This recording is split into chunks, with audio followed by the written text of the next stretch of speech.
Welcome back. You're watching NEC Powering Billion Dreams in association with News 18, and I'm your host, Ruchira. We're in conversation with Mr. Aalok Kumar, President and CEO, NEC Corporation India, a leader in the IT and network technologies, headquartered in Japan and with more than 123 years of experience and expertise in technological innovation. So, could you tell us why India is a strategic market for NEC and what are your plans in the next 5 years? India is a chosen destination for the Japanese investment. A couple of years back, the number was about $35 billion worth of foreign direct investment came from Japan, and Japan was the fifth largest investor in India. For multiple reasons, it's the right place to invest, but the reason why I think India is a chosen place for NEC are a couple. Number one is that there is very few countries in the planet which is so fertile with opportunity. Yes. Opportunity of making a difference, not opportunity of what revenue you can drive, that is an outcome.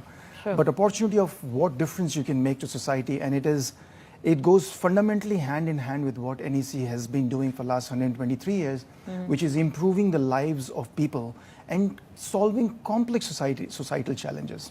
So that's number one. Number two is that India's technological talent is only beginning to come to realization for the rest of the world. I don't need to name, but you can look around and you can see that it's Indians who are really at the cutting edge of technology innovation. When I look at the opportunity that India's talent presents, it is enormous. So I am on a crusade to not just position India for India, but from India for global. And not a lot of companies can boast of this, that we have done projects sitting out of here, in our backyard here, implemented some cutting edge projects in completely different parts of the world.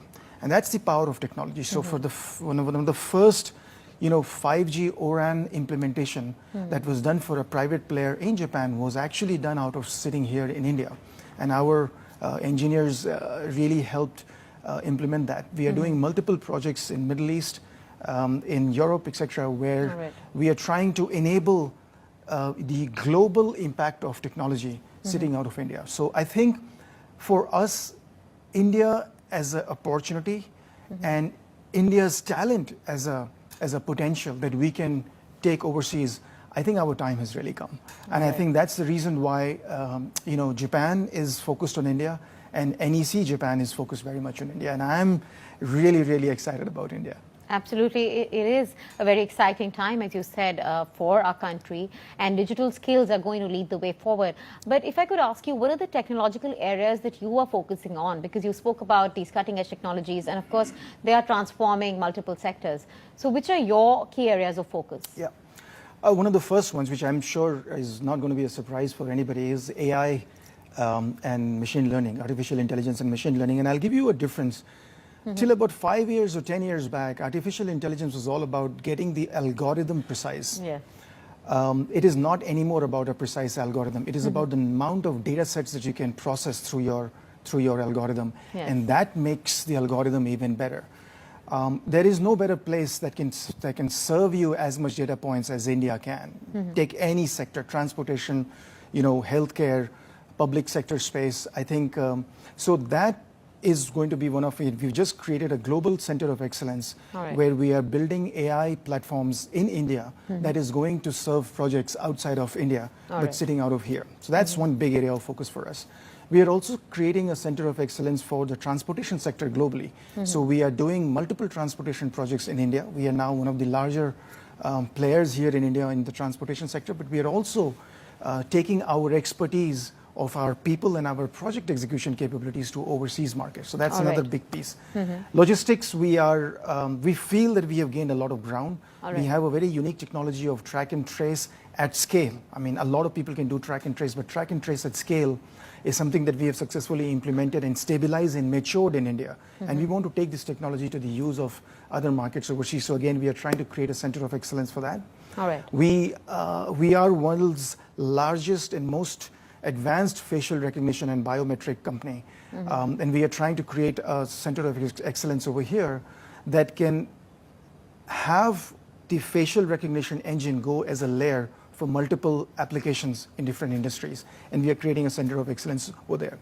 All right. Net, what I'm trying to say is that the technology has to be industry agnostic, while we are trying to express it as these 4 or 5 industry domains are our focus. Yes. But it's really the technology that runs as a horizontal across different industries. And we are trying to say wherever there is scale and wherever there is multiple stakeholders, technology can come as a bridge to kind of bring everything together. And that's really the power that India needs today. Definitely. And technology is bridging people, enterprises, countries. Absolutely. It is an enabler in multiple ways. But while you're doing all this, and these are some remarkable achievements, how do you keep your team motivated? What is the mantra there? Great question. It's all about people, right? It should be always all about people, and it is all about people for NEC. But I am of a strong belief that the only way to motivate people is to give them what they really want to do. Absolutely. And unlike many companies, what we try to do, I'm not saying we are there yet, but what we try to do is provide an avenue for people to be the thought leader and be the implementer at the same time. So one lens to look at it is that we allow people to create the technology. To be what they want to be, basically. To be what they want to be. And human brain always gets motivated by creating something. So we allow people to create the technology that they want. That it's not just about buying off the shelf and implementing. And then we actually help them to implement it. So the gratification, the ability to the ability to know that you have made a difference is a big deal. What we also try to practice in the company is a more open and a meritocratic culture. All right. By saying that, what I mean to say is that people know that when they are working at NEC and when they are successfully implementing something, they will get ahead. It will be acknowledged, it will be seen. Absolutely. They will get recognized, they will get ahead, they will get larger projects, they will move overseas. They will grow.